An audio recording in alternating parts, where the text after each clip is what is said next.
teman-teman, kami dari tim Adiwiyata SMA Negeri 4 Probolinggo akan melakukan penelitian di Sungai Legundi atau juga biasa disebut dengan Sungai Brantas atau juga bisa disebut dengan Sungai Pilang dengan metode Bioassessment System Scoring. Nah, sungai ini langsung menuju ke Pantai Permata. Nanti kita lihat Pantai Permatanya ya, bagus loh. Kalau gitu, yuk kita tanya-tanya tim Adiwiyata SMA Negeri 4 mengenai gimana penelitian ini. Oke, ayo. Halo, lagi ngapain nih? Oh, ini lagi nyiapin alat-alatnya. Alat-alatnya apa aja? Mau tahu alatnya apa aja? Ini dia.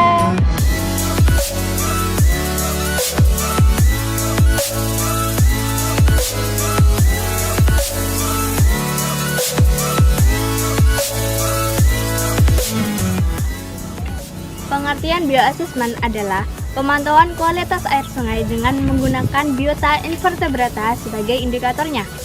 Oh gitu ya. Kalau gitu kita tanya-tanya yang lain yuk. Ini ngapain? Ekosistem itu erat kaitannya dengan habitat. Nah, kita sekarang ini sedang memantau habitat. Terus berapa komposisi substrat di tepi sungai? Nah, kalau dilihat dari sungai ini sih 10-50%. Substrat itu terdiri dari batuan dan batuannya itu beragam bentuk. Terus skornya berapa? 2. Terus bagaimana substrat tepi sungai yang terpendam di lumpur sedimentasi? 25-75%. Substrat itu terpendam dalam lumpur halus dan skornya juga 2. Jadi data yang lebih lengkap bisa dilihat di sini. Tujuan kegiatan bioassessment atau biotilik di Sungai Legundi bagian hilir atau sering oleh masyarakat di Kelurahan Pilang ini disebut sebagai Sungai Brantas karena mengaliri atau melewati jalan Brantas adalah untuk mengetahui habitat sungai apakah sehat, kurang sehat atau tidak sehat. Yang lain adalah tentunya untuk mengetahui kualitas air itu sendiri, apakah tidak tercemar, tercemar sedang, atau bahkan tercemar berat. Lah, kok sepi? Gak ada Banika. Kok ditinggal? Jangan ditinggal. Saya menggunakan teknik kicking. Nah, teknik kicking ini caranya yaitu mengarahkan mulut jaring ke arah hulu sungai atau secara berlawanan arus.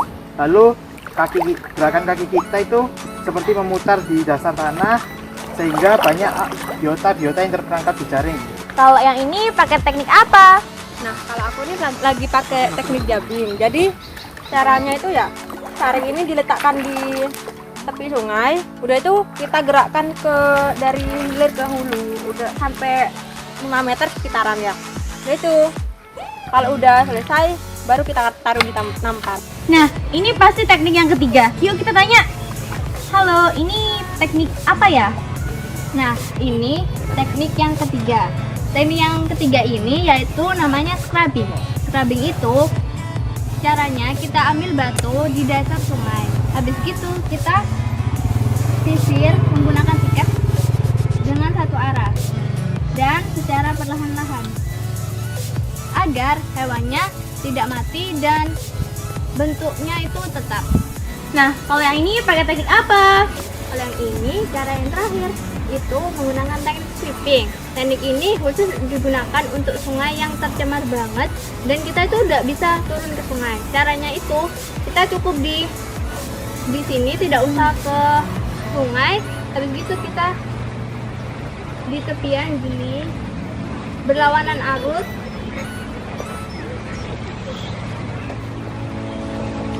Terus habis gitu kita masukkan ke nampan.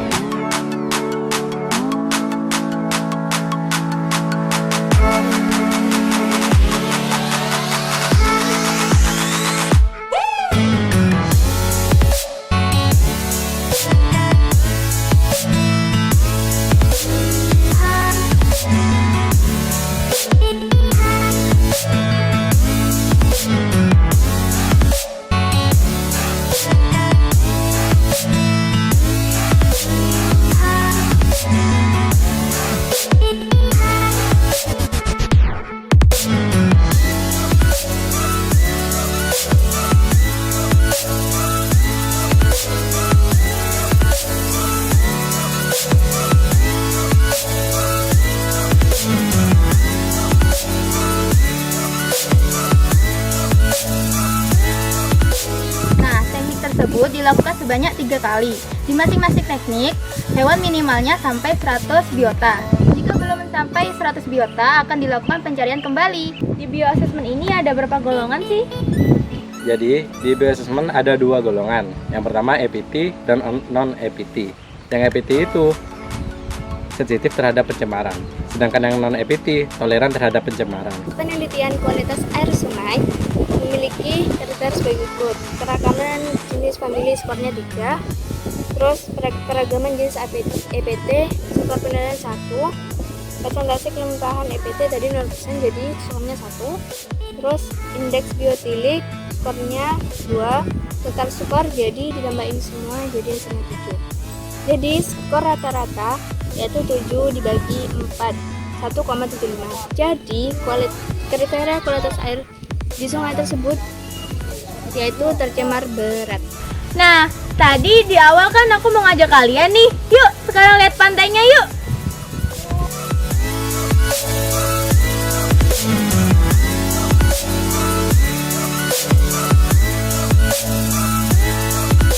Si Bese, Peduli, semangat, ceria, kreatif.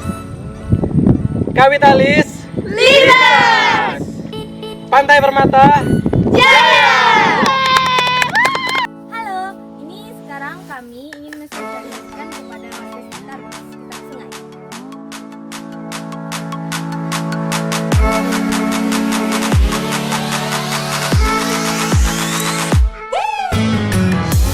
Nah, tadi kita kan sudah penelitian di sungai. Sekarang kita akan mensosialisasikan hasil penelitian kami kepada instansi kelurahan agar beliau bisa memahami kondisi sungai dan masyarakat juga ikut berpartisipasi dalam menjaga kelestarian sungai.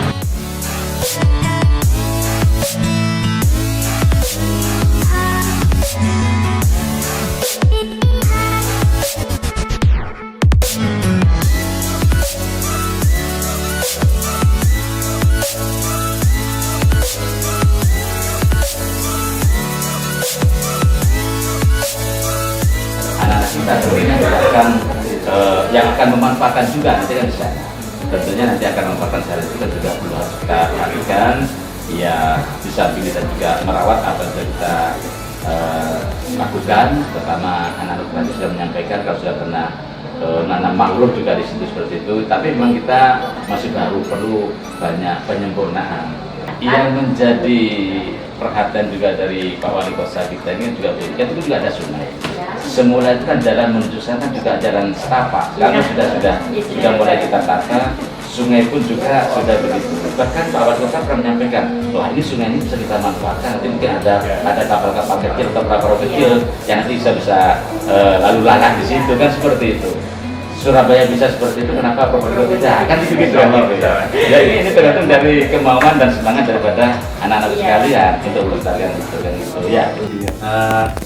Manfaat itu kami atas nama pribadi maupun kita Kota Probolinggo memberikan apresiasi yang luar biasa karena anak-anak SMA ini mau turun dan melihat sendiri ke lapangan seperti apa kondisi lingkungan sekitar, terutama hari ini atau kemarin adalah yang menjadi khusus sungai ya, sungai Legundi. Ya. Tentu ini menjadi perhatian kita bersama terkait dengan lingkungan seluruhan.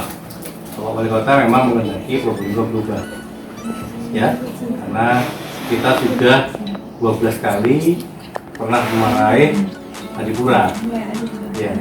Sehingga dari Adipura itu kita harapkan masyarakat berbulu mengatakan. Ya. Tentu ini bukan tugas yang mudah, tapi bisa. Dan ini bukan hanya tugas dari Kota Probolinggo, tetapi tugas dari seluruh masyarakat Kota Probolinggo, termasuk pelajar. Ya. Nah, yang paling penting satu, marilah kita menjaga kelestarian lingkungan kita, sungai kita, karena kalau bicara masalah kelestarian, environment lingkungan itu kita tidak hanya bicara generasi saat ini, tapi kita justru menyiapkan generasi next setelah kita. Itu warisan Jadi itu nanti kita berikutnya. Dengan adanya kegiatan ekonomi lagi yang sifatnya kreatif, itu nanti secara tidak langsung masyarakat akan terus secara konsisten dan kontinu memelihara limbah itu, gitu. Tentunya mungkin orang sudah seger lagi buang sampah di situ, kan? Karena ada perahu-perahuan. Kira-kira seperti itu. Ya, jadi semua kamu linkkan, ya. Jadi kan nggak ngomong pantai Permata kan? Cuma ngomong ini sebagai hubnya masuk pantai Permata. Hingga ini punya daya tarik masyarakat yang membangkitkan rasa penasaran. Ini ya bagus sama Permatanya. Masukan jadi terkait dengan ilmunya, dengan terkait ilmuanmu maksudnya, ya. Masukan juga terkait dengan sosial dan masyarakat, masukan terkait dengan kebudayaan juga, kemudian ekonomi. Ya. Hai teman-teman, sekarang kita ada di lab UPT DLH Kota Probolinggo. Nah, kemarin kan kita kan udah menguji Sungai Legundi secara biologis nih. Sekarang kita bakal menguji kadar air dari Sungai Legundi secara fisika dan kimia. Yuk, ikutin yuk.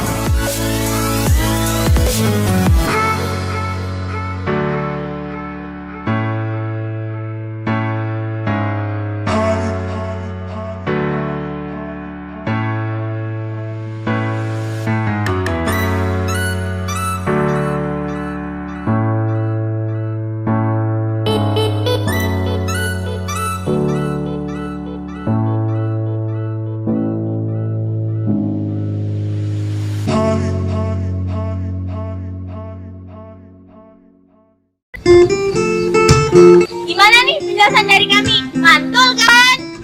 Mantul! Jadi, saran dari kami apa ayo? Yang pertama, jangan buang sampah, terutama di sungai. Yang kedua, melakukan sosialisasi kepada warga sekitar tentang pentingnya sungai. Yang ketiga, melakukan kerja bakti bersama-sama membersihkan sungai. Yang keempat, untuk instansi terkait dilarang membuang limbah di sungai. Yang kelima, warga diimbau untuk peduli lingkungan. Jadi, kita harus menjaga kelestarian sungai agar mendukung pariwisata di Pantai Permata ini. Cukup semangat, matur nuwun. Jangan lupa like, komen, dan subscribe.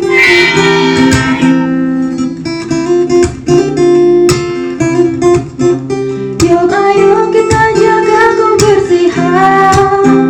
Kebersihan apa? Kebersihan sungai. Bersihkan sungai dari sampah dan limbah. Yuk ayo bersihkan. Na na na na na agar sungai